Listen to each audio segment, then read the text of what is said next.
Assalamualaikum warahmatullahi wabarakatuh. Sebelum itu saya akan memperkenalkan diri saya sendiri. Saya Fakidam, yaitu Fakihul Mukaddam NIM 2019 310 102. Di sini saya akan menjelaskan dari pengertian kepemimpinan.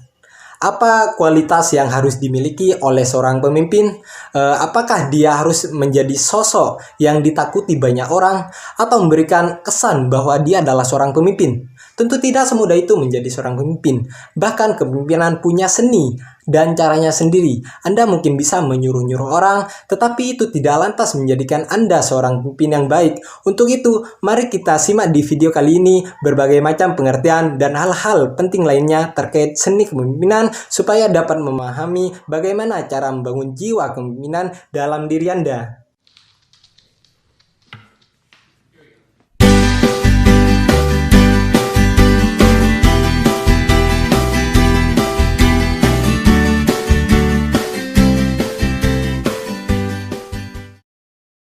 Pengertian kepemimpinan secara umum, yaitu sebuah kemampuan yang terdapat di dalam diri seseorang untuk bisa mempengaruhi orang lain atau memandu pihak tertentu untuk mencapai tujuan.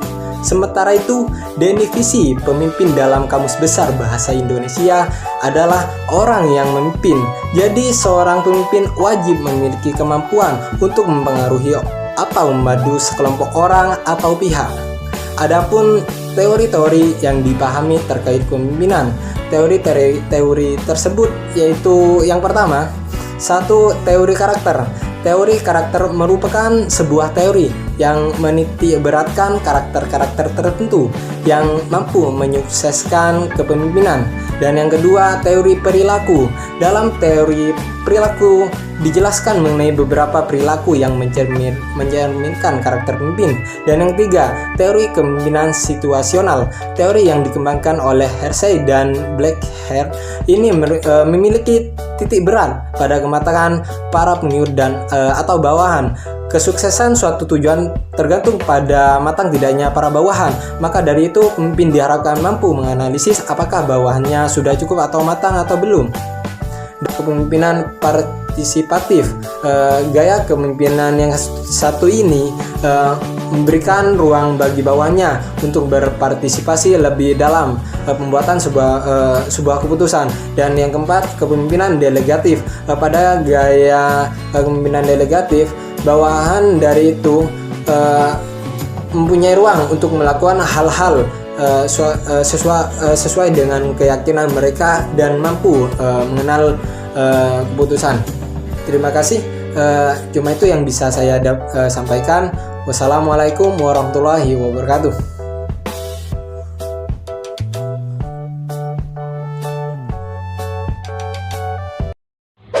Assalamualaikum warahmatullahi wabarakatuh. Di sini saya akan menjelaskan bagaimana menjadi pemimpin yang baik di dalam memimpin generasi milenial. Tentunya ada beberapa faktor penghambat seorang pemimpin untuk memimpin generasi milenial. Misalnya masalah karyawan milenial.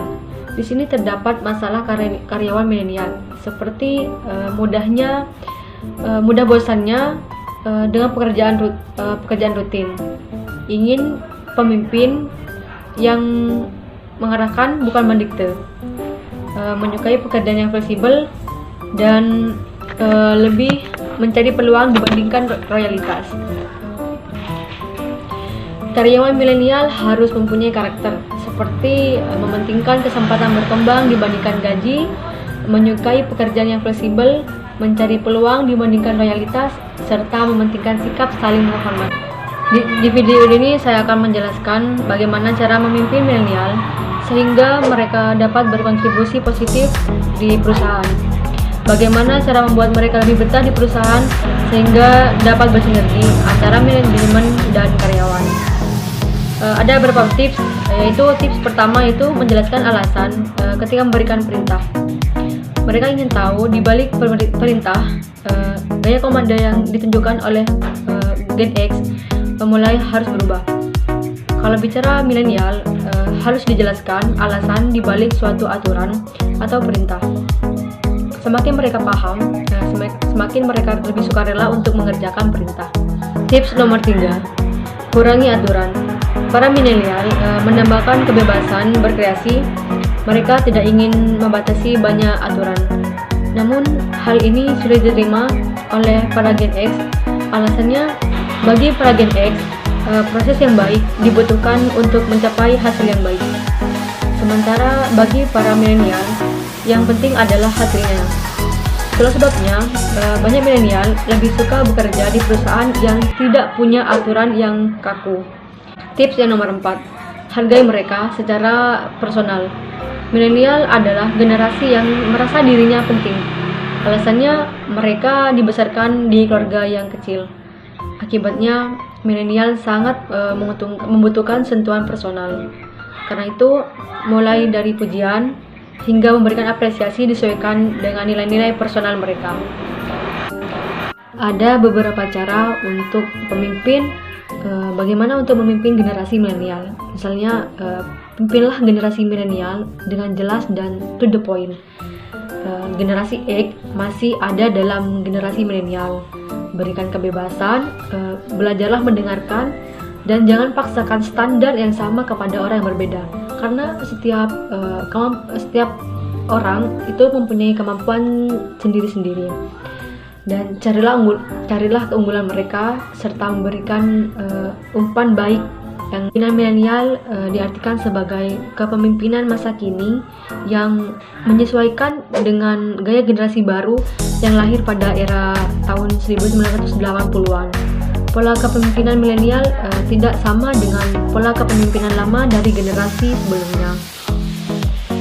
Ada beberapa skill yang diperlukan milenial di tempat kerja, misalnya saling membangun, saling mendukung, terus memandang dari berbagai segi spesifik, serta mampu membina hubungan antar tim, mampu memberikan feedback yang efektif, dan mampu berkomunikasi dengan memahami. Bagaimana cara berkomunikasi di era milenial? Ada beberapa tips komunikasi efektif bagi kaum milenial, seperti membawa buku catatan. Dengan menulis di buku catatan, secara tidak langsung, hal yang kalian tulis juga akan melekat di memori otak. Terus mempelajari lingkungan tempat kalian sering berkomunikasi, dan membiasakan diri berkomunikasi secara langsung. Ada tipe-tipe pemimpin yang disukai oleh generasi milenial, misalnya seperti TC. TC ini artinya pemimpin yang tahu teknologi. Akan disukai oleh generasi milenial karena mampu berkomunikasi dan bertukar informasi dengan cara yang mereka sukai, yakni memanfaatkan teknologi. Pemimpin ini dapat dengan mudah berkoordinasi dengan berkomunikasi dengan anggota timnya. Ia pun lebih mudah dijangkau kapan dan dimanapun ia berada. Yang kedua yaitu terbuka. Transparansi merupakan suatu hal yang sangat penting untuk diterapkan dalam dunia kerja. Karena dengan adanya keterbukaan, maka seluruh karyawan bisa saling berkolaborasi dalam memajukan perusahaan. Pemimpin yang transparan mau berbagi permasalahan yang dihadapi perusahaan, sehingga memungkinkan karyawannya untuk ikut memberikan solusi. Sebaiknya ia pun terbiasa memberikan feedback kepada para karyawan, sehingga karyawan itu dapat mengevaluasi diri dan memperbaiki kinerjanya. Yang ketiga, menerima perbedaan. Dalam sebuah lingkungan kerja, seseorang pemimpin pasti akan dipertemukan dengan karyawan yang berasal dari berbagai latar belakang, mulai dari latar belakang pendidikan, pekerjaan, hingga menyangkut suku, ras, agama, dan sebagainya. Idealnya, ia harus mampu menciptakan tim kerja sama yang solid, terlepas dari perbedaan yang ada. Ia juga harus bersikap objektif serta tidak memelihara budaya senioritas. Yang keempat, kolaboratif. Generasi milenial itu cenderung lebih suka bekerja sama dalam tim daripada secara individual. Oleh karena itu, mereka membutuhkan sosok pemimpin yang dapat menjadi penghubung antar karyawan. Pemimpin itu juga sebaiknya tahu cara terbaik dalam mengarahkan mereka Kolaborasi tim memiliki peran sangat penting dalam meraih tujuan serta target-target dari perusahaan tersebut. Assalamualaikum warahmatullahi wabarakatuh. Baik, saya akan membahas materi tentang kepemimpinan dalam organisasi. Kepemimpinan dalam organisasi adalah sebuah proses di mana salah seorang pemimpin mampu mempengaruhi dan memberikan contoh kepada pengikut dalam upaya mencapai tujuan organisasi. Adanya pemimpin dikarenakan adanya pengikut. Begitu juga sebaliknya, tidak akan ada pengikut jika tidak ada pemimpin. Dan kepemimpinan yang baik bukan dilihat dari seberapa banyak orang yang menjadi pengikutnya, bukan juga dilihat dari seberapa lama yang memimpin, tapi sebagaimana kinerja yang dihasilkan oleh seorang pemimpin. Dan kepemimpinan menjadi salah satu faktor penting bagi keberhasilan sebuah organisasi. Oleh sebab itu, ada beberapa sikap kepemimpinan dalam organisasi yang perlu diterapkan oleh seorang pemimpin. Di antaranya, pertama, menjalin kedekatan dengan anak buah. Kepemimpinan dalam organisasi akan menjadi lebih efektif jika seorang pemimpin telah mendapat respek dan dari anak buah.